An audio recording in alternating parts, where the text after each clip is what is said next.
Donc sans plus tarder, je vais passer la parole à Madame de Graine, coordinatrice de l'unité de formulation et de coordination du second compact UFC-MCI. Il me plaît de vous remercier tous d'avoir bien voulu répondre à notre invitation pour prendre part à cet atelier, montrant ainsi une fois encore l'intérêt que vous portez à l'exercice de formulation du second programme MCA Sénégal que nous avons entrepris depuis juin 2016. Cet atelier s'inscrit dans le cadre de la démarche inclusive menée depuis lors et constitue un rendez-vous important pour partager, informer, échanger, mais également pour recueillir votre avis sur les activités que nous menons. Aujourd'hui, notre sujet porte sur les résultats de l'analyse qualitative et quantitative des alternatives identifiées dans le cadre de l'élaboration de la feuille de route du secteur de l'électricité au Sénégal à l'horizon 2035. Mesdames et messieurs, comme vous le savez, le coût élevé de l'énergie et le faible accès à l'électricité constituent une contrainte majeure à la croissance économique du Sénégal. Et pour lever cette contrainte, l'État du Sénégal, dans le cadre de la formulation du second programme MCA Sénégal, Millennium Challenge Aquant, a adressé au Millennium Challenge Corporation, MCC, un portefeuille de projets qui porte notamment sur la diversification des sources de production, optimisation du parc et gestion de la demande, l'amélioration de l'accès en milieu périurbain et rural, le renforcement des réseaux de transport et de distribution, et enfin l'amélioration du cadre légal et le renforcement des capacités des acteurs. Mais outre ce portefeuille de projets, en cours d'ailleurs, il faut le dire, en cours d'étude de faisabilité, avec un appui à hauteur de 10 millions de dollars de la part du MCC, plusieurs études ont été entreprises, dont l'élaboration de la feuille de route gaz, l'élaboration de la feuille de route électricité, l'analyse de la viabilité financière du secteur électrique au Sénégal.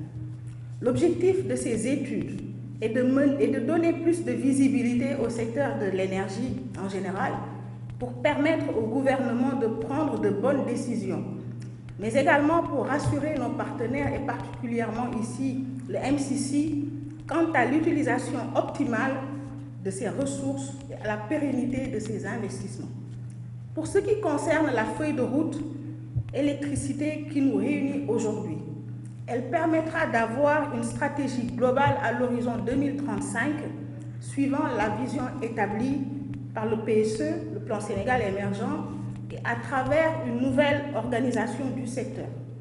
Ainsi, la feuille de route électricité sera un document stratégique qui s'appuiera sur la vision et les objectifs existants pour le secteur de l'électricité tout en présentant des alternatives stratégiques et une série de plans d'action qui aideront à réaliser la vision à l'horizon 2035 du gouvernement pour le secteur. Cette feuille de route contribuera par ailleurs à assurer la pérennité du programme du compact du MCC et restera une orientation pour le gouvernement pour réduire le coût élevé de l'énergie et améliorer l'accès à l'électricité et partant réduire la pauvreté et accélérer la croissance. Dans ce cadre, 5 alternatives d'organisation et de fonctionnement du secteur à l'horizon 2035, il faut bien le dire, ont fait l'objet d'une analyse dont la démarche et les résultats vous seront présentés au cours de cette rencontre. Mesdames et messieurs, chers invités, l'objet de cette rencontre est de recueillir vos observations, je l'ai dit tout à l'heure, et commentaires sur cette analyse. Et nous sommes confiants, au vu du niveau d'expertise et de l'intérêt que vous accordez au développement du secteur, que nous sortirons de cet atelier avec des recommandations et observations pertinentes sur les alternatives proposées. Monsieur le secrétaire permanent à l'énergie, je tiens à vous remercier pour votre implication et votre engagement depuis le début du processus de formulation. Vous ne ménagez aucun effort pour l'atteinte des objectifs visés. Et je voudrais pouvoir compter sur vous pour transmettre nos remerciements aux autorités, particulièrement à Monsieur le ministre du Pétrole et des Énergies, point focal du gouvernement pour la formulation du second programme MCA Sénégal, à Monsieur le Premier ministre et à travers eux, Monsieur le Président de la République, pour leur soutien sans faille à l'UFC MCA pour la réalisation de notre mission. Enfin, je voudrais également remercier très chaleureusement toute l'équipe du MCC pour le Sénégal, dirigée par M. David Weld, qui malheureusement n'a pas pu être présent à cette rencontre, qui est le directeur pays pour le Sénégal. Mais l'équipe est aujourd'hui conduite par Mme Fatma Diallo, qui est son adjointe. Donc, et nous remercions à travers eux le gouvernement et le peuple américain pour l'appui constant à la formulation de ce second programme. Nous saluons encore une fois tous les efforts fournis et votre engagement et votre volonté à nous accompagner pour l'atteinte de nos objectifs communs. Je vous remercie tous pour votre très aimable attention. Chère Mariam, Mesdames et Messieurs les directeurs généraux, directeurs et chefs de service, Mesdames et Messieurs les représentants et membres du gouvernement du Sénégal, Mesdames et Messieurs les représentants des institutions financières et des partenaires techniques, Mesdames et Messieurs les invités, tous en vos rangs et grades respectifs, chers participants, chers collègues, chers consultants.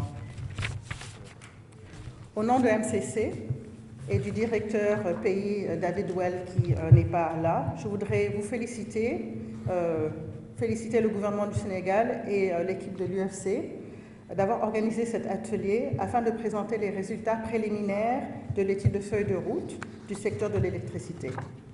La feuille de route du secteur de l'électricité à l'horizon 2035 a pour objectif d'assister le gouvernement à choisir une stratégie de l'électricité qui permettrait d'atteindre les objectifs de ce second compact et ceux du plan Sénégal émergent. Parmi eux, à savoir un meilleur accès à l'électricité à des prix compétitifs. Aujourd'hui, les consultants CPCS et PwC vont nous présenter les 5 alternatives pour le schéma d'organisation du secteur de l'électricité qui ont été retenues afin de recueillir vos suggestions, vos avis, vos impressions. Je voudrais aussi profiter de l'occasion pour saluer l'engagement et la disponibilité de toutes les parties prenantes qui n'ont ménagé aucun effort depuis le premier atelier d'ailleurs pour nous rencontrer et rencontrer nos consultants. Merci infiniment. Comme vous le savez, le MCC, pour les pays de second compact, place une importance particulière au volet des réformes. Donc, bien sûr, des infrastructures, mais les réformes sont très importantes pour nous. Et cela sera une partie intégrante de ce second compact. L'exercice que nous sommes en train de mener et pour lequel nous allons présenter des résultats préliminaires aujourd'hui, va nous aider à mieux comprendre les composantes de réforme qui seraient intégrées dans ce second compact et qui pourraient être les plus optimales pour résoudre la contrainte majeure du coût élevé de l'électricité au Sénégal et le faible accès à cette électricité en milieu périurbain et rural notamment.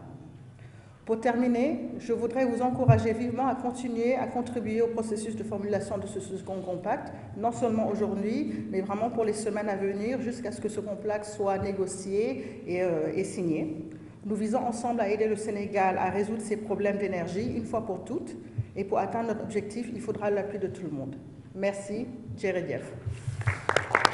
Monsieur le Premier conseiller de l'ambassade des États-Unis, Madame la directrice adjointe du MCC Sénégal, Mesdames, Messieurs les directeurs généraux et chefs de service, Mesdames, Messieurs les représentants des institutions financières et partenaires techniques, Mesdames, Messieurs les représentants du secteur privé, Mesdames, Messieurs, chers invités, tous en vos grades, rangs et qualités.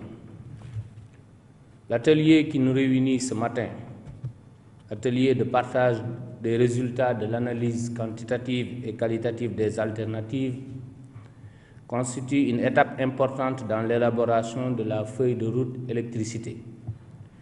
Cette feuille de route, document stratégique s'appuyant sur la vision et les objectifs du gouvernement pour le secteur, va non seulement assurer la pérennité du programme de Compact MCC, mais mettre à la disposition du gouvernement un guide pratique dans la mise en œuvre de cette vision à l'horizon 2035.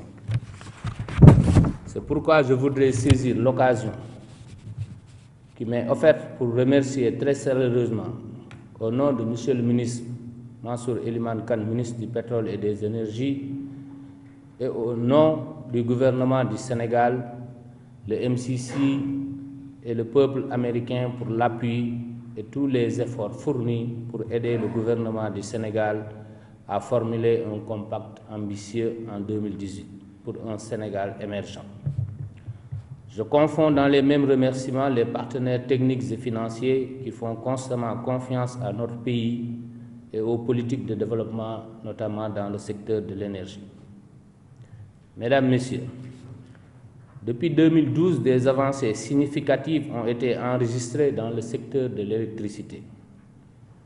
La puissance installée est passée de 500 MW à 1100 MW, consacrant l'entrée du Sénégal à l'échelle 10 GW de capacité de production installée. Le temps équivalent de coupure moyen des clients est passé de 40 jours par an à moins de 3 jours par an. La baisse de 10% en moins des tarifs de l'électricité en 2017, après 3 ans d'exploitation sans compensation de l'État à Sénélec. L'électrification de 2216 villages supplémentaires contre 1648 à fin 2012.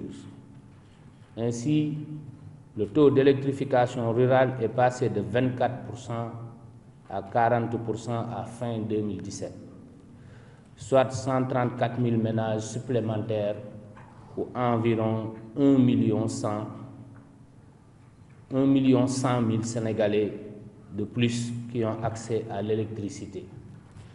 Pour rappel, l'objectif fixé par M. le Président de la République demeure l'accès universel à l'horizon 2025. À compter du 1er avril de cette année, soit dans quelques jours, Inch'Allah, tous les Sénégalais paieront l'électricité au même tarif, quelle que soit leur position géographique, en milieu rural comme en milieu urbain, corrigeant ainsi une inégalité, voire une inéquité vieille de plusieurs décennies. Cette harmonisation constitue un pas de plus vers le Sénégal de tous et le Sénégal pour tous, cher à son Excellence, Monsieur le Président de la République, M. Macky Sall. Mesdames, Messieurs, ces performances ne pourraient être pérennisées sans la mise en place des réformes nécessaires pour une bonne gouvernance et une organisation optimale du secteur de l'électricité, définissant les rôles et les responsabilités de chaque acteur. Cette organisation doit viser essentiellement l'optimisation du coût moyen de l'électricité ainsi que la réduction des investissements publics dans le secteur. À cet effet, le secteur privé, notamment le privé national, doit retrouver toute sa place dans cette nouvelle organisation. Une place qui ne devra être ni surdimensionnée, ni sous-dimensionnée, mais conforme au rôle qu'il va jouer. En d'autres termes, établir un partenariat gagnant-gagnant entre l'État et le secteur privé. Cette organisation devra également permettre au Sénégal de jouer pleinement son rôle dans le marché ouest-africain de l'électricité et par conséquent conforme aux directives de la CEDEAO en matière de production, de transport et de distribution de l'énergie électrique. Mesdames, Messieurs, les 5 alternatives proposées ce matin constituent les destinations finales possibles du secteur de l'électricité à l'horizon 2035. Donc il s'agira pour nous ce matin de tester la solidité et la viabilité de chacune d'elles, afin de permettre à l'autorité de disposer suffisamment d'outils pour choisir la mieux disante parmi les 5 alternatives. Mieux disante en ce sens que l'alternative choisie devra permettre d'atteindre les objectifs techniques visés en termes de coût du kilowattheure d'accès à l'électricité tout en minimisant les impacts sur les finances publiques. Il s'agit ainsi de bâtir un secteur électrique viable pour une contribution décisive au legs de M. le Président de la République aux générations futures. Je voudrais vous remercier pour votre engagement personnel et votre sollicitude constante dans le cadre du processus de formulation de ce second compact.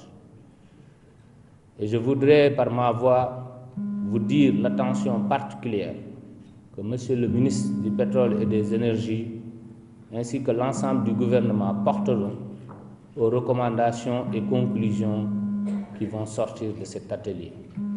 Pour terminer, je voudrais féliciter l'IFC MCA et toutes les entités sectorielles pour leur mobilisation qui traduit d'ores et déjà leur engagement. Je demeure convaincu qu'au sortir de cet atelier, des propositions pertinentes seront formulées sur les 5 alternatives compte tenu de la qualité et du niveau d'expertise des participants ici présents. C'est par cette note d'espoir que je déclare ouvert, au nom de M. le ministre du Pétrole et des Énergies, l'atelier de partage des résultats de l'analyse quantitative et qualitative des alternatives d'organisation et de fonctionnement du secteur de l'électricité à l'horizon 2035. Je vous remercie de votre aimable attention. Expliquer le contexte de l'étude CPCS-PWC, qui a été très bien expliqué en introduction, puis la spécificité de notre mandat, nos termes de référence survolés comme ça rapidement, la méthodologie, ça ce serait un point important, comment on est arrivé au résultat qu'on va vous présenter aujourd'hui et qu'est-ce qui a guidé notre approche. Donc, puis on va préciser quel est l'objectif spécifique pour aujourd'hui de cet atelier. Et enfin, on va rentrer vraiment dans le cœur du sujet avec une présentation de la situation de référence, la définition méthodologique d'une alternative, la description de ces alternatives. On va préciser la façon dont on les a évaluées, dont on les a analysées. Donc, comme le disait Mme Decrène, il y a une analyse quantitative et une analyse qualitative. Et enfin, on va vous présenter les résultats de chacune des analyses et les résultats globaux, afin de conclure sur les prochaines étapes, puisque aujourd'hui, on s'est réunis dans une étape intermédiaire de l'étude. Donc j'espère que cette table des matières convient à l'Assemblée. On va commencer par le contexte de l'étude.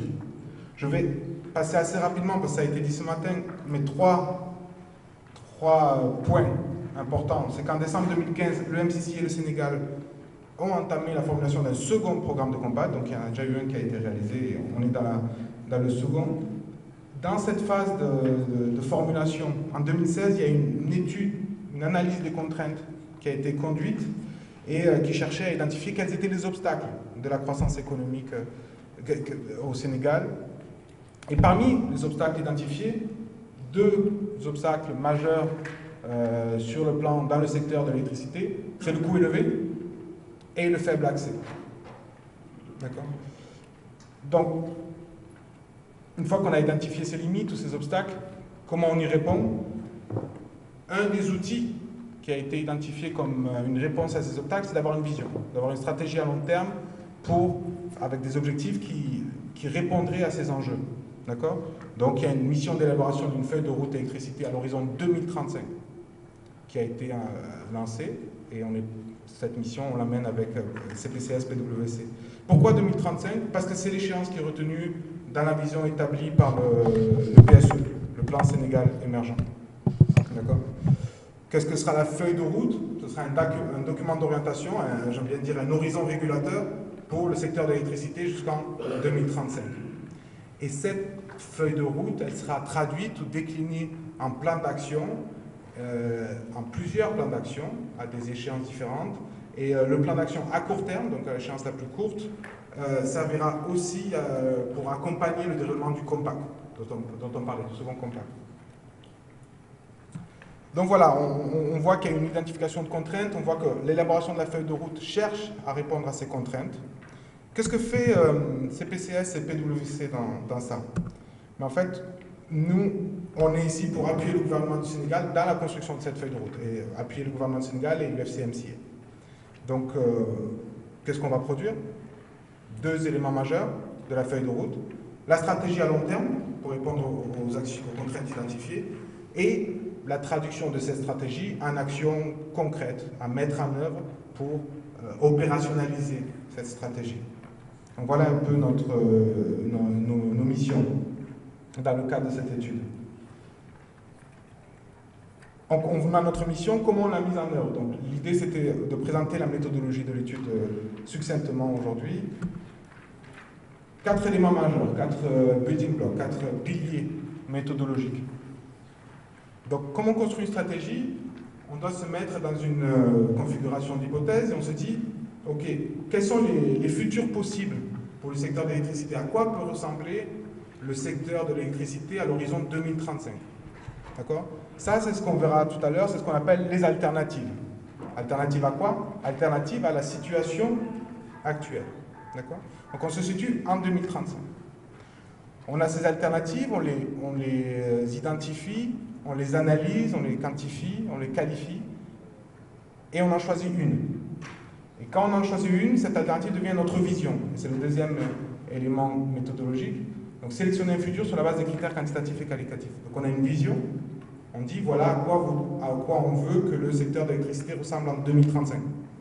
Donc ça, on a une destination, c'est la vision. Et puis il nous faut un chemin. Quelle stratégie pour mettre en œuvre cette vision? Et donc on identifie le chemin pour atteindre cette vision. Et enfin, comment on avance sur ce chemin? C'est le plan d'action. Donc vous voyez bien comment ça s'articule, cette méthodologie qui est inhérente au terme de référence qui est de notre mission.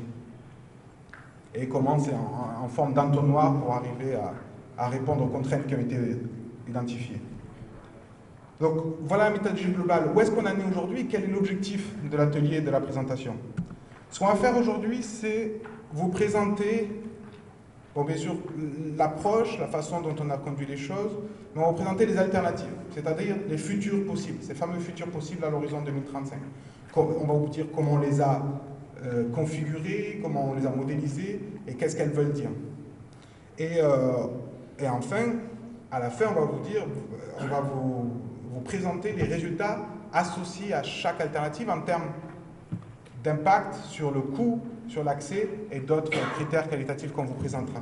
Et le dernier point, le dernier objet de la présentation aujourd'hui, c'est vous présenter les prochaines étapes du processus d'élaboration de la feuille de route. Donc voilà pour l'objectif de l'atelier. Maintenant, on va rentrer dans le cœur du sujet avec ce qu'on appelle dans l'équipe les 6 futurs possibles, c'est-à-dire la situation de référence et les alternatives à la situation de référence. D'accord? Donc, quels sont les 6 futurs possibles? Voilà un schéma très rapide. Donc, on a la situation de référence. Ce qu'on a fait, c'est dire, imaginons que 2035, que la configuration du secteur de l'électricité en 2035 soit identique à celle qui existe aujourd'hui. D'accord? On la projette et on voit quel est son résultat en termes de diminution du coût, d'augmentation de l'accès et d'autres facteurs. Puis, on a une série de 5 alternatives à la situation de référence. Une de ces 5 alternatives, c'est ce qu'on appelle la vision des parties prenantes. Donc, l'étude a commencé il y a plusieurs mois déjà, et dans les phases initiales, on a eu la chance de rencontrer de nombreux acteurs du secteur de l'électricité, et avec qui on a discuté des discussions desquelles nous, on a tiré une compréhension de quelle était la vision des parties prenantes pour les secteurs de l'électricité à 2035. D'accord? Et puis, ça, c'est l'alternative numéro 1. Puis, on a les 4 autres alternatives, 2, 3, 4, 5, qui sont nos propres propositions de configuration possible du secteur de l'électricité à l'horizon 2035 dans des schémas d'organisation possibles, plausibles, qui créent des options. Je voudrais juste ici présenter le carré orange, ici le parallélépipède orange, qui est la situation de référence. Donc comme je disais, on considère que l'organisation actuelle du secteur est projetée à 2035, mais on a intégré 2 éléments. On a intégré le principe d'harmonisation tarifaire. On dit en 2035, il y aura déjà l'harmonisation tarifaire, et ça a été annoncé ce matin par M. Bouteille comme étant un avenir très très très proche, puisqu'on parle du mois d'avril. Et le deuxième élément qu'on a considéré dans la situation de référence, qui n'est pas encore réel aujourd'hui, au jour qu'on parle, mais qui est en processus, qui est en cours de réalisation, c'est la reprise par la Sénélec des 4 concessions d'électrification rurale. Donc ça, c'est ce qu'on appelle la situation de référence. Et autour de ça, on a construit des alternatives. Alors ce mot va revenir très souvent, hein, alternative aujourd'hui. Qu'est-ce que c'est qu'une alternative? Ça, c'est une question très importante pour capturer les résultats de l'atelier aujourd'hui. C'est qu'on a identifié différents modèles possibles et applicables de configuration du secteur de l'électricité au Sénégal. D'accord? Et chacune de ces configurations possibles, on a cherché à identifier comment chacune de ces configurations possibles répond aux enjeux identifiés, c'est-à-dire le coût élevé et le faible taux d'accès. Alors le graphique qui est en bas, je l'aime beaucoup, on l'aime beaucoup dans l'équipe, c'est le cœur, c'est le noyau de notre méthodologie. Je m'explique. Je ne sais pas si on voit très bien avec les couleurs et tout, mais je vais essayer d'utiliser le laser qui est à ma disposition. Tac. On a... C'est pas grave parce que les présentations sont dans les chemises qui sont devant chez moi. Ah, c'est vrai, c'est vrai. Donc j'espère que c'est lisible aussi la chemise, mais... Ok. On a 5 carrés, pardon. Donc on a divisé le secteur d'électricité, c'est pas une surprise, en segments. Donc vous connaissez tous les segments production, transport, distribution, vente. D'accord? On a rajouté artificiellement un segment électrification rurale parce qu'on cherche à répondre à la problématique du taux d'accès. D'accord? Ça a été identifié comme une bottleneck, une limite. Donc on va essayer, on a traité dans l'étude cette spécificité, la spécificité de l'électrification rurale et son impact sur l'accès. Pour chacun des segments, on a identifié une configuration possible. On dit, par exemple, vous le verrez tout à l'heure, une production partiellement publique, partiellement privée, partiellement des reliquats d'autoproducteurs, etc. Un transport, par exemple, avec un GRT indépendant, un dispatch séparé, etc. Vous verrez. C'est des configurations pour chaque segment. D'accord? Et puis, on a eu un ensemble de petits carrés sur notre bureau, un gros ensemble de petits carrés, et on a essayé de créer des chaînes de valeur en disant, si on prend le segment production avec configuration X, le segment de transport avec configuration X, etc., est-ce que ça crée du sens? Est-ce que le secteur de l'électricité, le marché de l'électricité tel qu'il est configuré, ça crée du sens? Et on a construit nos alternatives sur ces bases-là. On en a construit 4 qui vont vous être présentées tout à l'heure. Quelque chose que j'aimerais préciser dès maintenant et qui se trouve dans ce schéma, vous vous demandez sûrement, mais ok, mais la régulation, la planification, tout ça, c'est des fonctions très importantes dans le secteur de l'électricité, et c'est vrai. Et puis, vous pouvez vous demander aussi, mais qui fait quoi? Quelle institution fait quoi dans ce secteur de l'électricité? On a essayé d'épurer notre réflexion de ces questions-là. On les a en tête, on sait qu'elles sont importantes, elle sait qu'on va arriver, mais ce qu'on a voulu construire, c'est cette pyramide. Et on a voulu la construire par la base. Je vais m'expliquer, c'est la vision dont je parlais tout à l'heure, c'est dire, ok, quelle est notre configuration du secteur de l'électricité en 2035 dans ces différents segments? On choisit cette vision, on la sélectionne, c'est l'objet des résultats qui vous sont présentés aujourd'hui. Et une fois qu'elle est sélectionnée, on construit le reste de la pyramide. On voit quel appui technique, quel financement, quels sont les éléments de planification et de régulation, et le cadre légal qui permettent de réaliser cette alternative. Donc ces fonctions qu'on peut qualifier de transversales, elles viennent en appui du choix de la vision.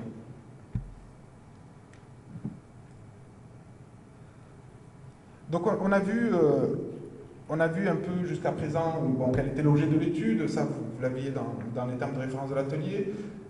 On a présenté la façon dont quels sont les futurs possibles qu'on a considérés. Encore une fois, c'est la situation de référence, un futur où la façon dont on gère le secteur de l'électricité aujourd'hui au Sénégal reste identique en 2035, et des alternatives à cette situation de référence. Il y en a 5, une qui cherche à traduire la vision des parties prenantes, en tout cas c'est notre compréhension, et 4 autres qui sont des propositions par des experts qui ont l'expérience des secteurs d'électricité un peu partout dans le monde.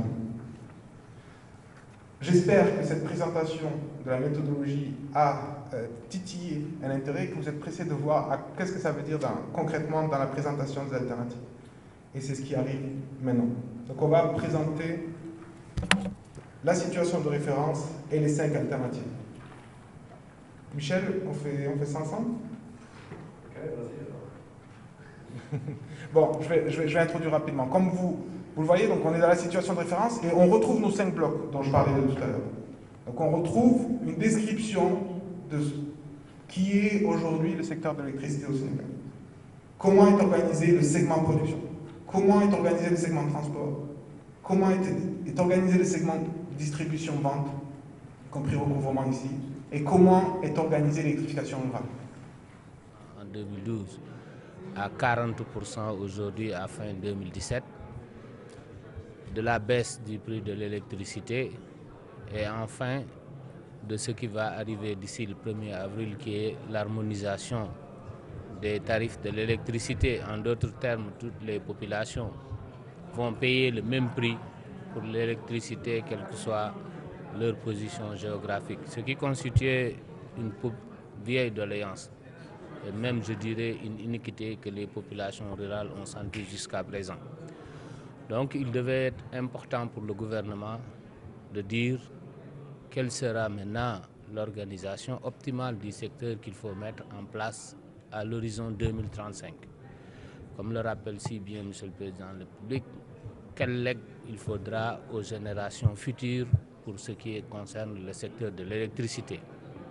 C'est pourquoi il s'avère important de voir quelle organisation optimale à mettre en place pour faire place aussi bien au privé national qu'étranger et également au service public de l'électricité. Parce que n'oublions pas que c'est un service public et c'est pour ça qu'aujourd'hui cet atelier qui nous dit voilà les 5 destinations possibles que le secteur pourrait avoir à l'horizon 2035 et il était normal qu'on vienne partager ces 5 alternatives avec l'ensemble des experts du secteur, les partenaires techniques au développement et également avec les MCC aujourd'hui qui, comme vous le savez, cette étude rentre dans le second compact que nous sommes en train de négocier et qui est coordonné par l'unité de formulation et de coordination avec Madame la directrice, la coordonnatrice, que nous remercions pour cet important atelier. Donc voilà aujourd'hui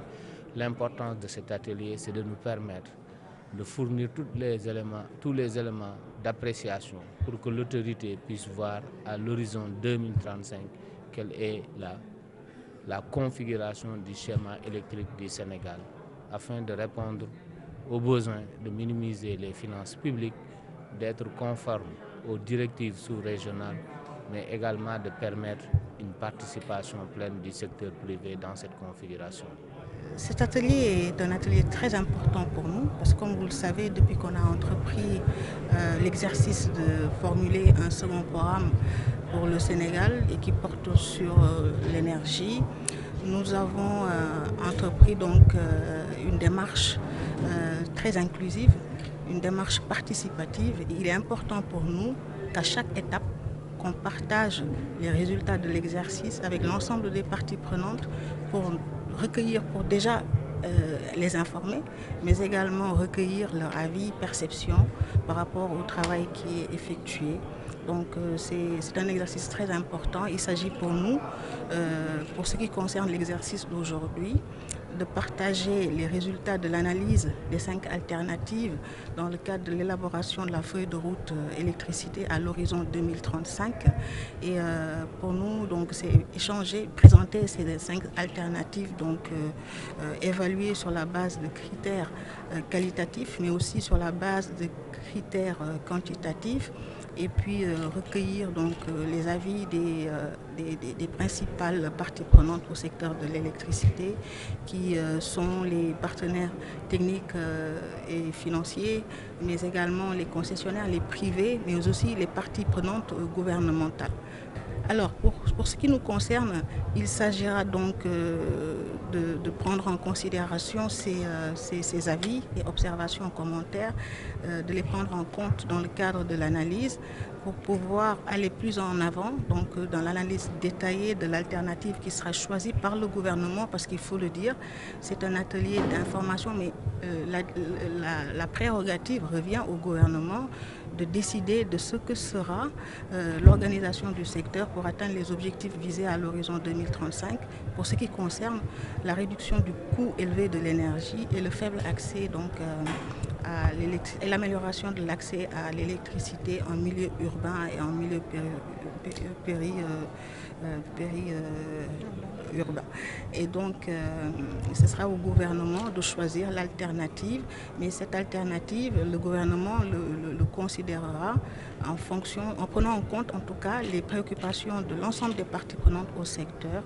Et on va donc à la suite procéder à l'analyse détaillée de cette alternative et adosser donc à cette stratégie qui va être élaborée pour ce qui concerne donc cette alternative, un ensemble de plans d'action d'ici l'horizon 2035. En fait, vous le savez, c'est le coût élevé de l'énergie et le faible accès à l'électricité qui ont été identifiés comme contraintes majeures à la croissance économique du Sénégal. Donc la formulation de ce compact-là porte sur le secteur de l'énergie. Donc le compact qui va être formulé va nous permettre d'identifier un paquet de projets autour du secteur de l'énergie qui portent de manière spécifique sur la diversification des sources de production, mais également sur l'amélioration des réseaux de transport et de distribution, également l'amélioration de l'accès à l'électricité en milieu rural et en milieu périurbain est considérée. Et enfin, l'amélioration du cadre légal et le renforcement des capacités. Et bien entendu, la dimension sécuritaire, elle est prise en compte parce que l'énergie contribue fortement à la sécurité des biens et des personnes. Donc forcément, oui. Effectivement, vous savez, nous, comme je disais, il y a un portefeuille de projets qui est identifié pour lever cette contrainte que j'ai évoquée tout à l'heure, donc le coût élevé de l'énergie et le faible accès à l'électricité. Et vous savez, ces projets-là, pour lesquels nous sommes en train d'effectuer des études de faisabilité, vont être considérés par le bailleur MCC suivant des critères d'investissement. Et un des critères fondamentaux, donc, c'est l'environnement et l'inclusion sociale, mais également le genre. Donc effectivement, le critère environnemental sera considéré parce que c'est un élément déterminant pour le choix des projets qui vont être financés par le Millennium Challenge. Aujourd'hui, dans le cadre de l'électrification rurale, ou les autres concessions qui font l'objet d'extension du périmètre de Sénélec. Comment l'accès universel a été mobilisé? Est-ce que c'est l'État qui continue à mobiliser des financements pour le faire? Ou bien ce sont ces concessionnaires-là qui sont chargés, dans le cadre de leur programme d'électrification ou programme prioritaire, de réaliser eux-mêmes l'objectif de l'accès universel à l'horizon 2025? Et le dernier point, c'est ce que vous appelez IPTS. Je ne sais pas si c'est les propriétaires privés de lignes de transport ou pas. Là également, il faut une analyse de la situation réelle du transport au niveau du Sénégal, de la configuration du pays, des lignes OMVS, OMVZ et du réseau de transport actuel et tel qu'il sera dans les toutes prochaines années. Est-ce qu'il y a de la place pour des privés pour développer des lignes de transport? Le deuxième critère qualitatif, acceptabilité par les parties prenantes, ne pensez-vous pas que le poids de 10% est surestimé puisqu'il égalise celui de la faisabilité institutionnelle dans la mesure où, lorsque le choix sera fait, il servira à la limite de politique sectorielle pour l'électricité. On sait que la résistance au changement est tout un sous-chapitre dans le management de la qualité. Ça dépend du leadership. Et ces institutions qui seraient les plus résistantes, à la limite, seraient amenées à disparaître. Donc je pense que 10% comparativement à la faisabilité institutionnelle est un poids assez élevé. Moi, ma question, d'abord une première clarification qui s'adresse à M. Bauzier, qui était en charge de la partie modélisation. La première clarification, c'est sur le prix moyen d'équilibre. Est-ce qu'il est similaire au LCOE, Levelized Cost of Energy, pour avoir un petit peu un élément de comparaison? Et la question que je pose, c'est justement sur les données d'entrée du modèle. Vous dites que les données d'entrée sont basées sur le plan de production. Ce serait, à mon avis, pertinent de donner la part d'énergie renouvelable dans le mix énergétique, étant donné que les financements aujourd'hui pour ce type de centrales sont très compétitifs. On a des maturités très longues, des marges très basses, et ça peut être très significatif dans tout ce qui est diminution justement du prix moyen d'équilibre. Donc ce serait intéressant de voir dans le plan de production le programme de montée en charge et les pourcentages à l'horizon 2035. Et donc la question globale, en gros, c'est de savoir si le plan de production sur lequel est basée cette étude est un plan optimisé ou pas. Voilà. Parce que s'il l'est, peut-être que les outputs seront différents. Merci beaucoup. Exposé clair de l'analyse de la stratégie ainsi que de la feuille de route et le plan d'action. Je pense que les différents éléments ont été bien expliqués et on a une compréhension, à mon avis, qui est assez complète. Ma première intervention, en fait, consisterait à dire que de manière générale, on note quand même que les 4 alternatives sont comme une introduction assez importante, pour ne pas dire massive, du privé dans les investissements, la gestion et l'exploitation du secteur électrique ou du secteur électrique. En dehors peut-être de l'alternative numéro 1, vraiment les 4 autres alternatives, on peut les résumer de cette manière-là. Je ne sais pas si on s'est posé tout de même la question de savoir quelle a été l'expérience sénégalaise, pour rester peut-être au Sénégal, en Afrique, de ces privatisations qui ont consisté soit en des concessions ou bien en des affermages. La Sénélec, on a tenté de la privatiser, on a vu ce que ça a donné. Est-ce qu'on a essayé quand même de mesurer l'apport de ces privés par rapport à la réalité concrète? Parce que le problème qui se passe, c'est que lorsque on essaie de privatiser et que cette privatisation échoue, l'État est obligé non seulement de continuer le service public, mais également l'État est obligé de rembourser les bailleurs de fonds et tout ce qu'il y a autour. Donc je pense peut-être qu'il y a aussi quelque part un test de sensibilité à faire pour voir que tout ne peut pas être seulement idéalisé. On dit que bon, les privés viennent, donc tout de suite on arrive à des financements qui sont accessibles, beaucoup plus faciles, donc l'État n'est plus contraint de financer le secteur. Donc ça, je pense quand même que c'est une question. Le deuxième point que je voulais souligner, c'est que, à mon avis, il manque peut-être de la temporalité dans les actions et dans les réformes. Aujourd'hui, dire que pour l'ensemble des segments, on va construire un horizon de 2035 sans pour autant faire une évolution dans les différentes actions. J'ai vu par exemple le plan d'action, on va faire un plan d'action, je pense, sur les 5 ans. Mais au niveau vraiment de la stratégie, on a l'impression que tout de suite on arrive à l'horizon 2035, alors que ce sont des actions que l'on va mettre en œuvre dès 2020, si j'ai bien compris l'exposé.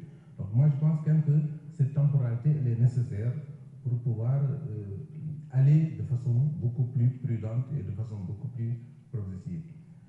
Le troisième élément que je voulais souligner, c'est que les alternatives sont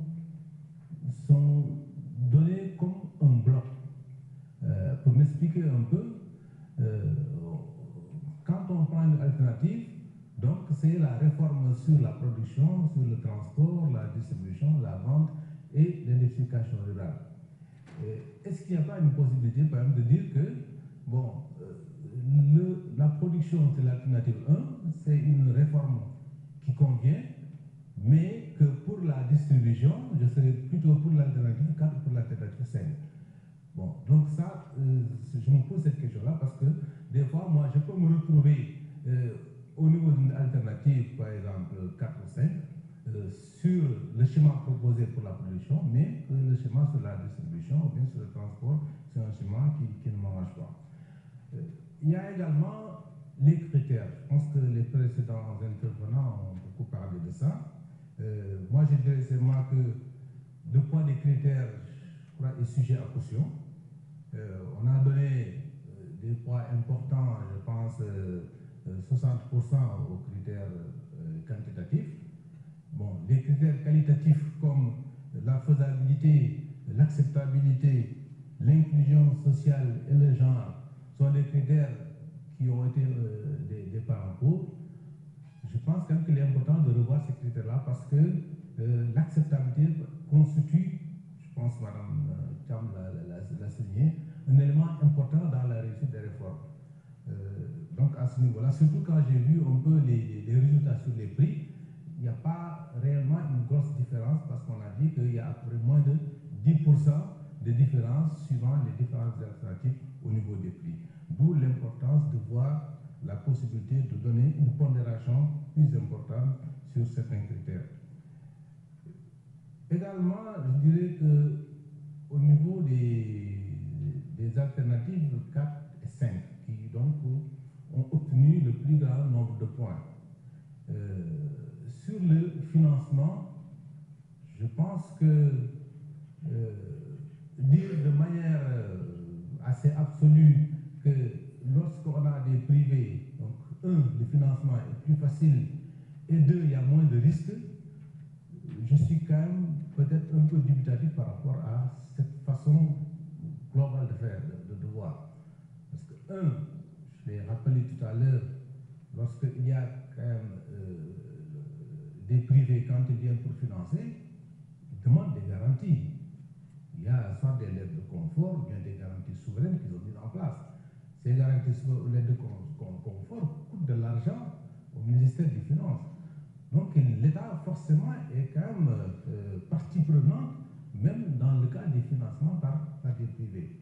Le risque également, c'est la même chose. On pense souvent qu'il y a moins de risques quand c'est le privé qui intervient, mais je l'ai dit tout à l'heure au niveau de mon intervention, tant que ces choses marchent comme il faut, c'est bien, mais au cas où le privé n'arrive pas à satisfaire le service public, mais soit le privé tombe en faillite, ou simplement les rendements qu'il a ne lui conviennent pas, il n'a pas de profit, il s'en va, mais l'État est obligé de revenir au devant de la scène. Donc moi, pour conclure, je dirais quand même que le gouvernement, depuis 2012, est dans une certaine dynamique, donc depuis le groupe consultatif avec le plan Sénégal émergent, a mis en place une politique depuis lors qui a donné des avancées significatives dans le domaine électrique. Certains l'ont rappelé tout à l'heure, le SP dans son discours a rappelé tout à l'heure quand même qu'il y a vraiment beaucoup moins d'interruption de l'alimentation des usagers, il y a une réduction des pertes, il y a des coefficients de disponibilité qui ont été améliorés, il y a quand même des investissements importants qui ont été obtenus et qui ont produit des résultats. Il y a encore des investissements aujourd'hui qui sont obtenus et qui vont être continués d'ici peut-être 4 ou 5 ans.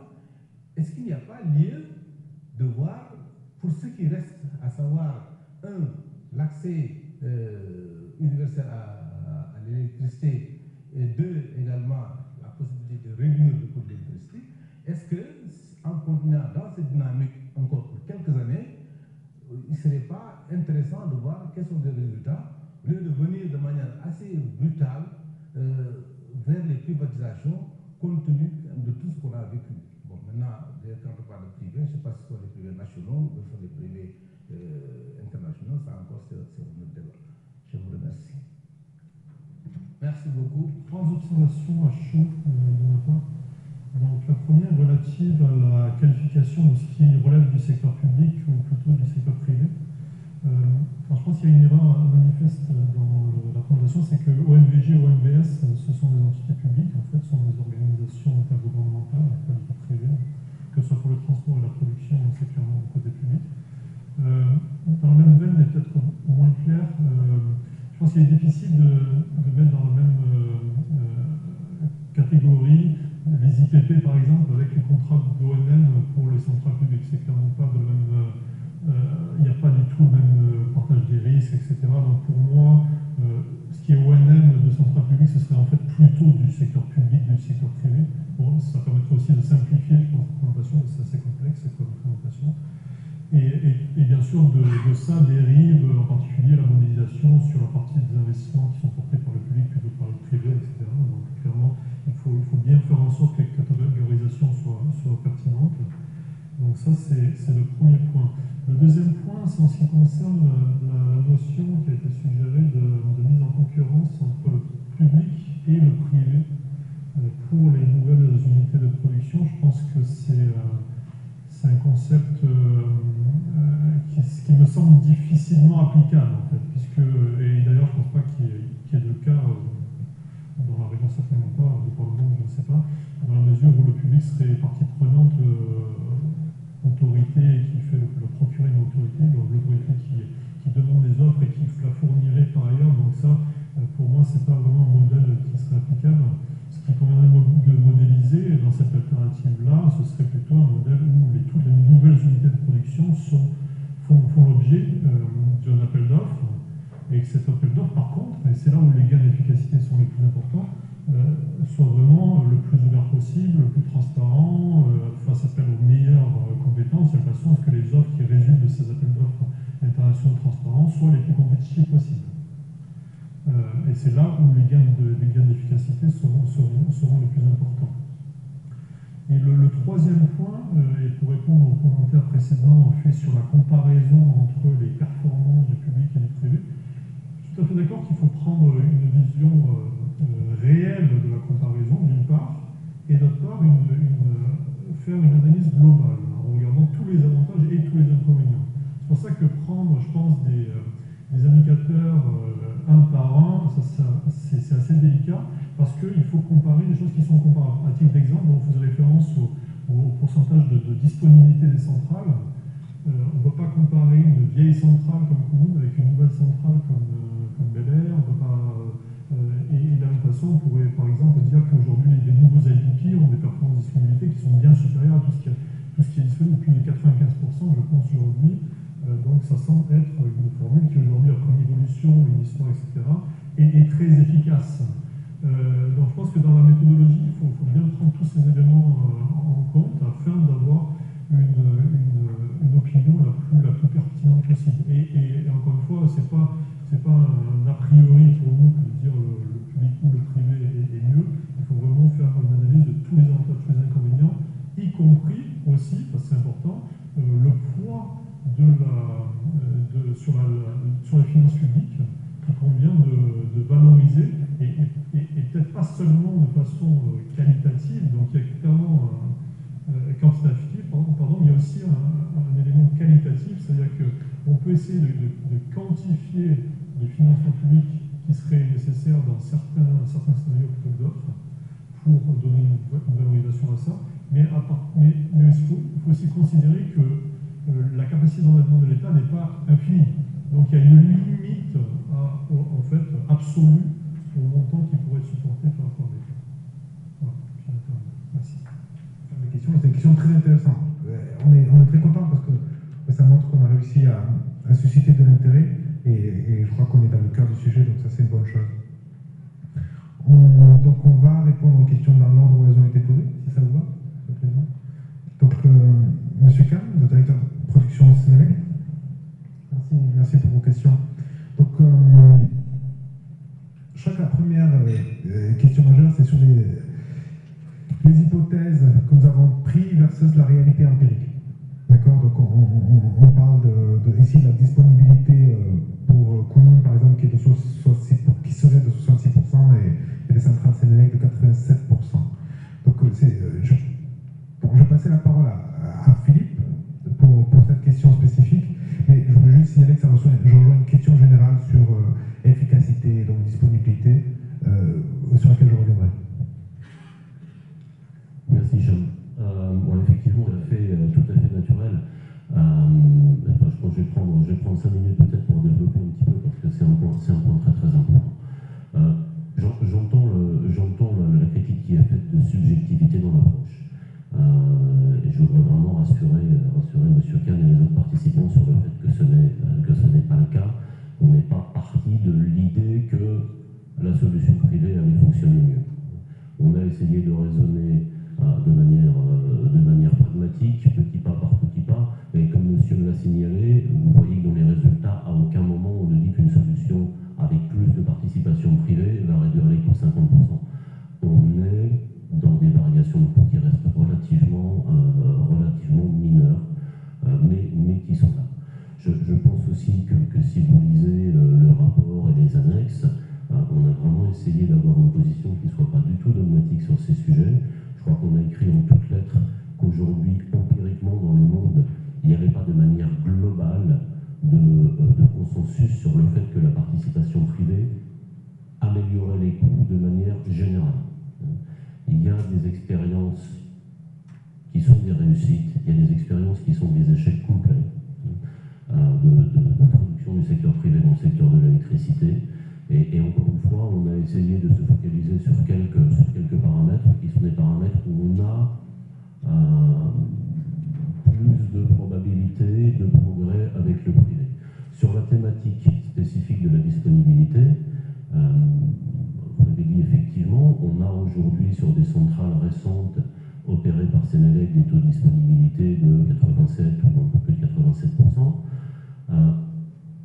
Quand on signe un IPP avec un opérateur privé, on peut lui imposer un taux de disponibilité contractuellement. On peut imposer 90%. Ensuite, l'opérateur, il atteint ou il n'atteint pas ce taux de disponibilité. S'il ne l'atteint pas, il est pénalisé et on ne le paye pas.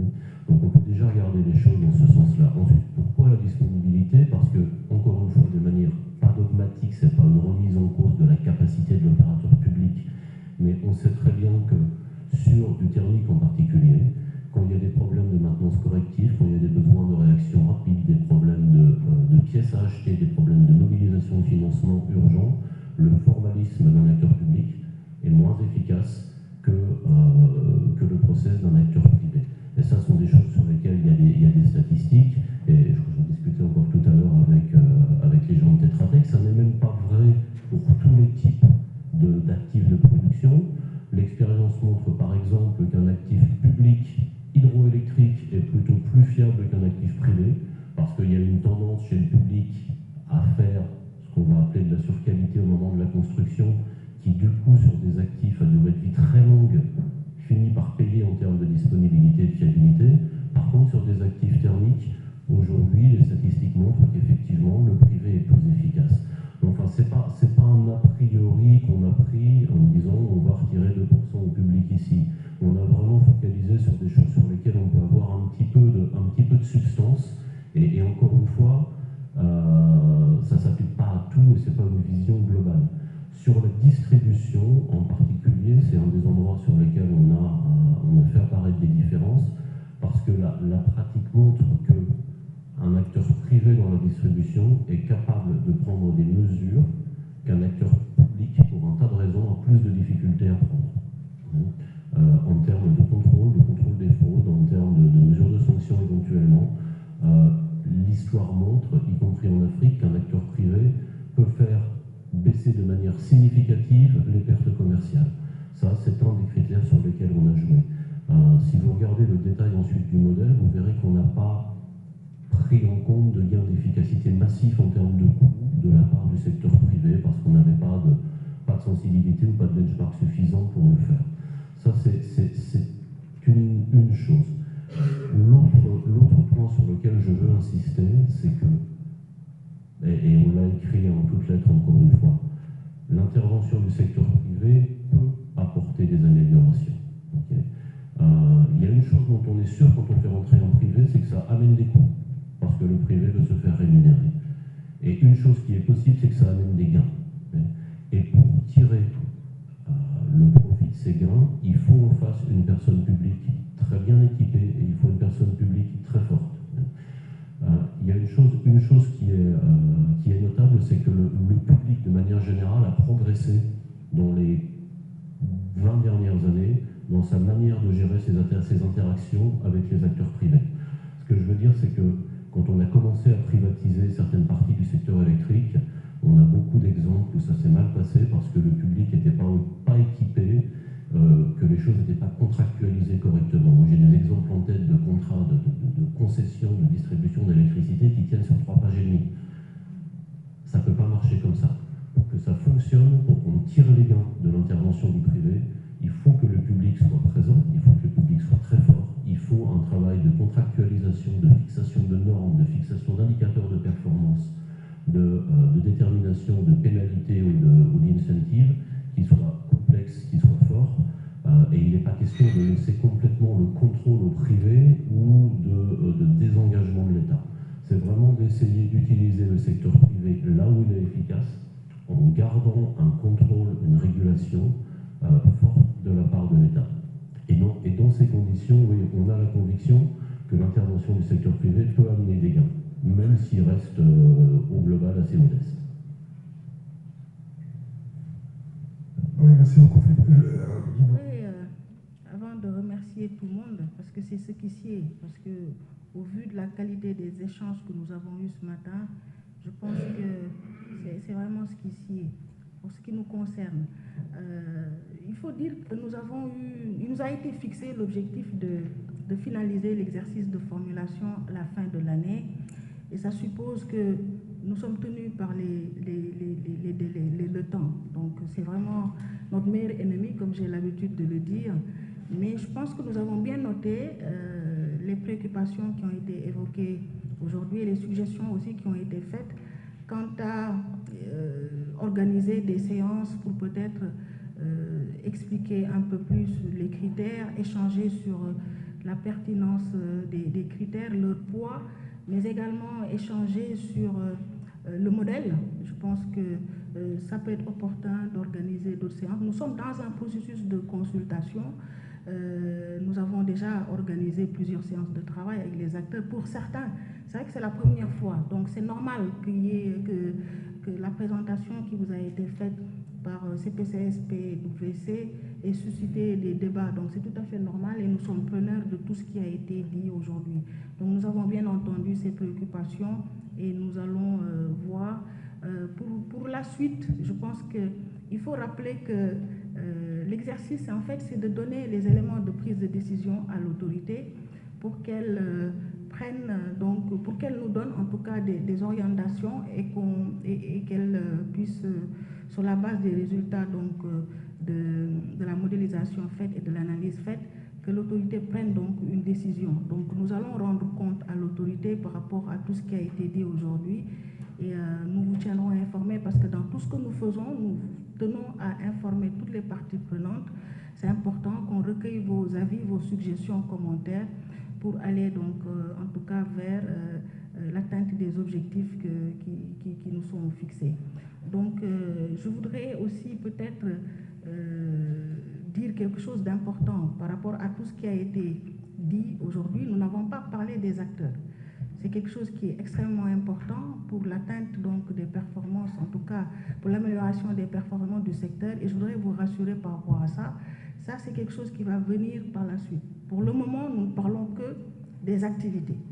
Donc les activités, comment est-ce que le secteur doit être organisé, comment est-ce qu'il y a, quelle est en tout cas l'interaction entre les activités et autres, mais les acteurs, c'est important. La capacité des acteurs, c'est important et ça sera un élément clé par rapport en tout cas au succès qui est attendu donc, de cette organisation-là. Donc ça, c'est quelque chose qui va être examiné par la suite et donc nous allons vous revenir, mais il est important, ça c'est vraiment important de le dire, nous comptons encore une fois sur votre engagement et votre disponibilité pour nous accompagner dans le processus pour atteindre l'objectif de formuler un compact ambitieux d'ici la fin de l'année afin que ça puisse être signé au plus tard au début de l'année 2019. Encore une fois, merci à tous pour votre présence, mais aussi pour la qualité des échanges que nous avons eus ce matin.